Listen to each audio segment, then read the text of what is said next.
The Democratic primary race moves to Arizona, Florida and Illinois on Tuesday, with large numbers of delegates at stake for the party's presidential nomination. Former Vice President Joseph R. Biden Jr., who is ahead of Senator Bernie Sanders in polling in all three states, could build an all-but-insurmountable lead in delegates from Tuesday's contests. The polls begin to close in Florida at 7 p.m. Eastern. All polls will be closed there at 8 p.m. Polls close in Illinois at 8 p.m. Eastern, and in Arizona at 10 p.m. Eastern. These are the first primaries to be held amid the heightened fear and restrictions triggered by the coronavirus. The Trump administration has recommended avoiding groups of more than 10 people, raising questions about turnout. But many voters have already cast ballots earlier by mail, including many older voters at risk to the virus. Ohio was supposed to vote on Tuesday, but the governor, Mike DeWine, who had sought to postpone the primary, said the state's health director was closing the polls on the basis of a public health emergency. Mr. Biden led in polling in Ohio, too. Mr. Biden currently has 894 delegates to 743 for Mr. Sanders. As states and municipalities impose measures to slow the spread of the coronavirus, 4 more primary elections had been slated for Tuesday worth a combined 577 delegates, the third biggest haul available in the entire primary season. Gov. Mike DeWine of Ohio ignored a court ruling and said the state's health director was closing the polls on Tuesday based on worries that the coronavirus placed voters and poll workers in potential danger. The other states, Arizona, Florida and Illinois, are still holding elections during a viral outbreak so severe that the Centers for Disease Control and Prevention has recommended against any gatherings of more than 50 people across the country. Despite the circumstances, Mr. Biden is poised to do particularly well on Tuesday. All 3 states are places that Mr. Sanders lost to Hillary Clinton in the 2016 presidential race. And Mr. Biden has surged in the polls in the past several weeks. The biggest prize on Tuesday, Florida, with 219 delegates, is set up to be a particularly poor match for Mr. Sanders, with its older residents, and a Latino population less inclined toward his democratic socialist message. Tuesday's contests aren't expected to be good for Mr. Sanders. There are large concentrations of older voters, black voters and suburbanites who have flocked to Mr. Biden in the states that have voted so far. After losing Michigan by 16 percentage points despite going all in on his campaign there, the Vermont senator faces the prospect of losing Arizona, Florida and Illinois by wide margins. He's been far behind in public polling and, after in-person campaigning, has been shuttered since the emergence of the coronavirus and has had no public appearances besides Sunday night's debate. With even some allies now admitting that Mr. Sanders's path to the nomination has narrowed to a shut, only a shocking upset in at least one state has the potential to change the trajectory of the 2020 presidential race.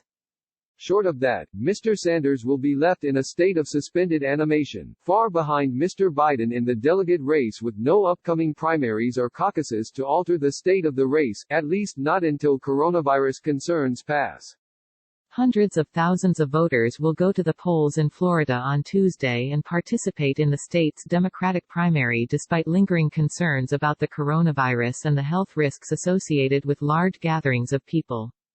But a similarly large number of Floridians have already voted early or have cast their ballot by mail, according to state data. The Florida State Department reported as of Tuesday morning that more than 650,000 Democrats had voted by mail and more than 430,000 Democrats had taken advantage of early voting. Both the vote by mail and early voting tallies were up significantly from the 2016 Democratic primary, when total turnout was around 1.7 million. On Monday, state officials continued to acknowledge the public health risks associated with the coronavirus while choosing to press on with the primary election. We are fortunate to have numerous options in Florida to cast our ballots safely and securely, Laurel Lee, the Secretary of State, said at a news conference. Florida State Department officials noted that they had provided information and guidance to county supervisors of elections that included a set of recommended precautions to implement at polling locations.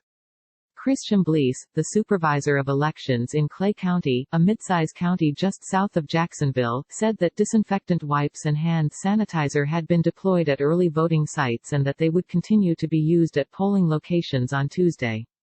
He argued that the steps officials had taken to sanitize everything from doors to pens to secrecy sleeves would make polling sites one of the cleanest locations in each county.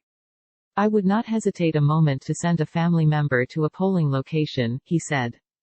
With in-person campaigning frozen indefinitely by the virus, the importance of advertising and free news media coverage is most likely going to be of heightened importance going forward. A combined more than $21 million in television ads has been spent in Arizona, Florida, Illinois and Ohio, and in every state, Mr. Sanders spent more than Mr. Biden and his supportive super PAC combined. The priciest state, by far, is Florida, where Mr. Sanders had poured nearly $6 million and Mr. Biden spent $5.3 million, despite polling in March that has shown Mr. Biden with a large lead in the state. Mr. Sanders is the bigger spender online, too.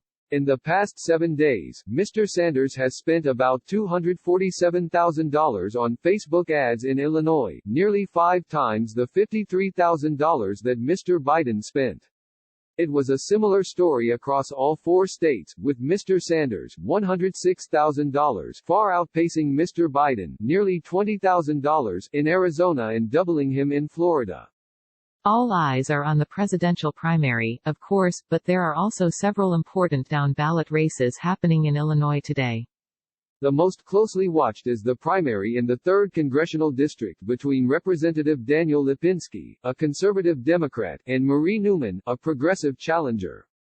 It is a second try for Ms. Newman, who is backed by the Justice Democrats and Representative Alexandria Ocasio-Cortez of New York. She lost to Mr. Lipinski by just 2,000 votes in 2018.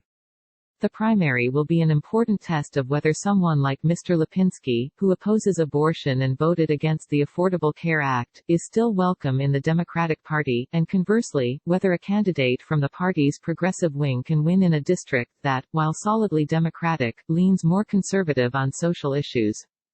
Across the aisle, Republicans will be choosing their challengers against 2 first-term Democrats who flipped seats in 2018, Sean Casten in the 6th District and Lauren Underwood in the 14th. And both parties are holding primary elections for an open seat in the 15th District, where Representative John Shimkus, a Republican, is retiring. We'll also be keeping an eye on the state attorney's race in Cook County, home to Chicago. It has been the most expensive such race in county history and pits the incumbent, Kim Foxx, against 3 challengers. The most well-funded of the 3 is Bill Conway, a former prosecutor. More than 380,000 Democrats in Arizona have already cast their ballots in the primary. Like other states in the West, Arizona Democrats are a diverse group, with white voters making up about half of voters, while Latinos make up about 36% and black voters account for about 9% of all voters, according to an analysis by researchers at the University of California, Los Angeles. While Mr. Sanders has done well among Latino voters elsewhere in the West, a poll released by Univision late last week indicated Mr. Sanders held just a 5-point lead ahead of Mr. Biden. In polling conducted earlier this month, voters indicated that their greatest concern was reducing health care costs, with roughly 60% saying they supported moving toward a system that guarantees health care for everyone. Though Arizona Democrats have said they expect a record number of voters to cast their ballots by mail, the outbreak of the pandemic has unquestionably changed the atmosphere. Many voters have said they prefer Mr. Biden because of his experience. But the electorate is likely to split along ideological lines, with Mr. Sanders's supporters saying that the current crisis underscores the need for Medicare for all. Mr. Sanders has attracted loyal support from his voters, who remain eager for him to push his agenda, particularly on Medicare for all and free public college. And Mr. Sanders took an aggressive tact in Sunday night's debate, pressing on with his criticisms of Mr. Biden's previous stances. Though in recent days, Mr. Biden has tried to adopt policies that would appeal to Mr. Sanders's supporters, the two repeatedly sparred over policy differences on Sunday. As Mr. Biden appears poised to capture the Democratic nomination, it is unclear whether he will attract the support of Mr. Sanders's most loyal supporters, particularly Latino and young voters. But despite Mr. Sanders's promise to expand the electorate, young people have not turned up in droves for him during the primary race. Have we been as successful as I would hope in bringing young people in? Mr. Sanders said after losing on Super Tuesday early this month. The answer is no. Will those voters be any more inclined to show up amid the coronavirus pandemic? Arizona offered several emergency early voting options as the coronavirus pandemic escalated. Matt Grodzki, a party spokesman, said on Monday that early turnout alone might surpass the total turnout in the 2016 presidential primary race. Many counties, including Maricopa County, which includes Phoenix and Mesa, and Pima County, which includes Tucson, are also offering curbside pickup outside precincts Tuesday so that voters can turn in their ballots without having to enter crowded polling sites. Officials said they had chosen not to postpone the primary in part because so many Arizonans vote early anyway. Safety procedures have been put in place at every polling location, Mr. Grodzki said. We believe that delaying the election would cause undue chaos to this election process. A video released by Gov. Doug Ducey and Secretary of State Katie Hobbs said that those safety procedures included setting regular intervals for poll workers to wash their hands, and sanitizing voting equipment and other commonly touched surfaces. Voters will be asked to wash their hands both before entering the precinct and after leaving it. Illinois officials have been pushing early voting for the past 2 weeks to reduce Election Day crowds, and Matt Dietrich, a spokesman for the State Elections Board, said it would undoubtedly set new records for early and mail voting for a primary election. The Illinois Democratic Party said that as of Sunday, 298,881 Illinoisans had voted early or by mail in the Democratic primary. Mary Morrissey, the party's executive director, said she expected the final number to exceed the 350,000 such votes cast in 2016. But Ms. Morrissey acknowledged the uncertainty around in-person turnout. This is an unprecedented situation, she said. We're optimistic that voters know how important this election is and that they will, within the balance of public health guidelines, do their best to get to the polls. Some states have postponed their primary elections, but Illinois chose not to. It did, however, keep many early voting sites open on Tuesday to reduce crowding at regular precincts. Much of the voting for this election has already been done, Mr. Dietrich said. Also, at this point, there is no date in the foreseeable future when we can expect greater safety with any certainty. Maggie Astor and Matt Stevens contributed reporting.